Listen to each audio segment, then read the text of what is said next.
کسی نے کریم آقا صلی اللہ تعالیٰ علیہ وسلم کے علم کے اوپر اعتراض کیا. بڑی دنیا ہے، آج بھی ہے. آپ صلی اللہ تعالیٰ علیہ وسلم کو خبر پہنچی تو کریم آقا صلی اللہ تعالیٰ علیہ وسلم کا چہرہ مبارک اس طرح ہو گیا جیسے ہم بولتے ہیں کہ غصے میں ہے،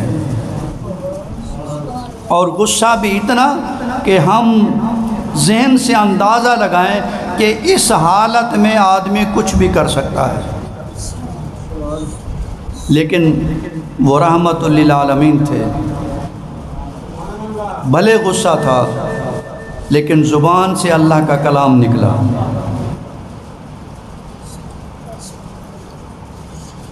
ممبر پر تشریف لے گئے، اللہ تعالیٰ کی حمد بیان کی، اپنی رسالت کا اعلان فرمایا.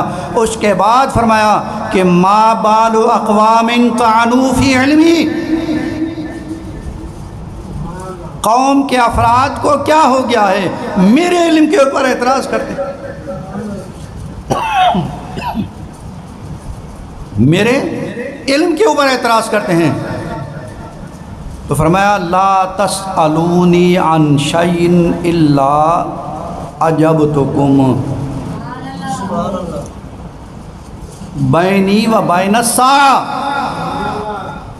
کہ ابھی اس وقت سے لے کر قیامت تک جو کچھ پوچھنا چاہتے ہو پوچھو، میں محمد بتاؤں گا. جو کچھ پوچھنا چاہتے ہو پوچھو، میں بتاؤں گا. امام بوصیری رحمۃ اللہ علیہ کیا فرماتے ہیں؟ کلہم من رسول اللہ ملتمس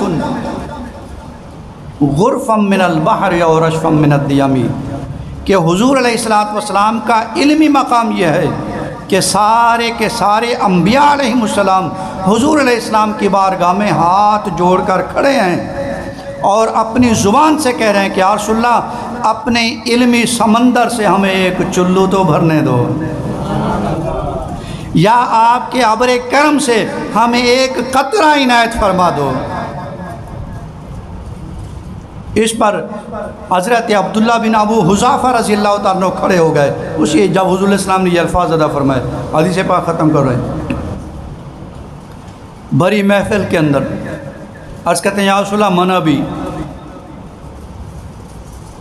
یا رسول اللہ صلی اللہ تعالیٰ علیہ وسلم میرا باپ کون ہے؟ یہ سوال ایسے نہیں ہوا.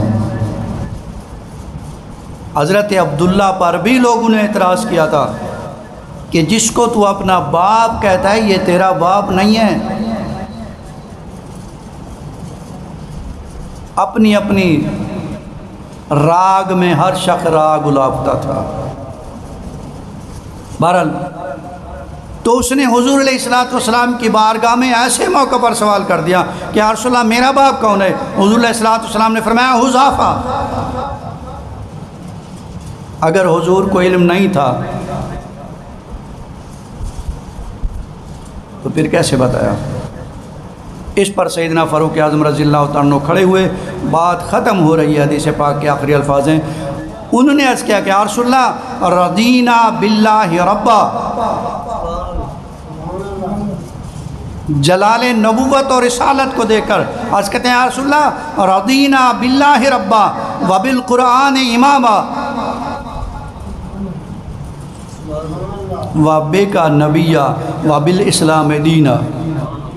یا رسول اللہ ہم اللہ کے رب ہونے پر راضی ہیں، تیرے رسول ہونے پر راضی ہیں، قرآن کے امام ہونے پر راضی ہیں، اور دین اسلام کے دین یعنی نظام زندگی جو ہے اس کے اسلام ہونے پر راضی ہیں. اللہ تبارک و تعالیٰ سے دعا ہے کہ جو الفاظ ادا فرمائے وہ قبول و منظور فرمائے.